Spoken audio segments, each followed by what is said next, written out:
Yan tayo ng hinog. Kasi wala nang prutas dun sa loob. Hindi sila nakabili ng prutas. So ayan, parang dalawa yata to. Ito rin.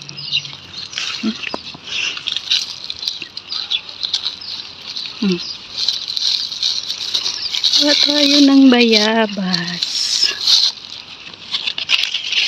Yan, ang ganda niyan. Maganda ang variety ng bayabas na to kasi nga parang ano siya, parang pear ba? Ano ba tawag dun? Peras. Parang pear.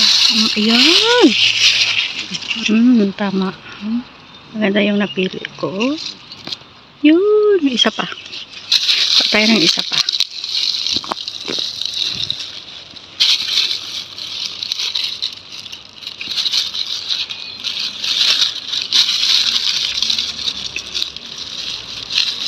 Nilalagyan ng net tsaka plastic kasi hindi natin maiwasan yung uod. Minsan kasi pag net lang, makakapasok pa rin yung uod. Pag plastic lang, minsan ganun din, makakapasok pa din sila. Kaya nilalagay ko plastic tsaka net. Ay, ang ganda niya oh. Yun, maganda siya. Wala, ang kinis niya.